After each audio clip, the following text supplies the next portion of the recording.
చూడాలి ఆయన ఆలోచన వ్యూహాన్ని?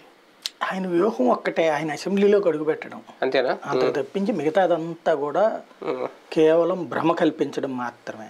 ఒకటి చంద్రబాబుని గద్దెనెక్కించడం ఆయన వ్యూహం, రెండోది ఆయన అసెంబ్లీలో అడుగుపెట్టడం ఆయన వ్యూహం.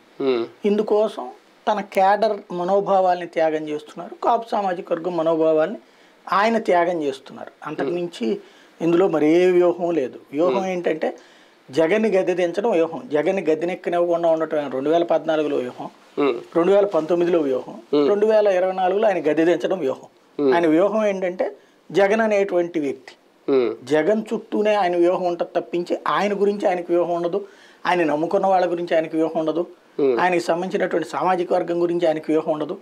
తనను నమ్మిన వాళ్ళని తీసుకెళ్ళి వాళ్ళ శత్రువులకి అప్పచెప్పి తన కావాల్సింది నెరవేర్చుకునేటటువంటి ప్రయత్నం తప్పించి మరి ఏమీ లేదు అక్కడ. లోకల్ బాడీ ఎన్నికల్లోనూ నామినేటెడ్ పదవుల్లో కూడా రేపొద్దున ఖచ్చితంగా 3వ వంతు జనసేన తీసుకుంటది, అందరికీ కష్టపడిన ప్రతి ఒక్కరికి పదవులు వస్తాయని ఆయన ఒక భరోసా కల్పించారంట.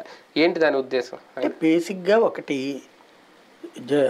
ఇక్కడ కాపుల్ని ఒక యునైట్ చేయడం కోసం ప్రొవోక్ చేసింది ఈయనే. అందరూ రండి అన్నప్పుడు సహజంగా వాళ్ళందరూ ఓకే ఇంతకాలం మనం లాస్ట్ ట్రిప్ కూడా చూసి చూడనట్టు పోయాం, ఈ దఫా ఉందాంలే అనుకున్నారు.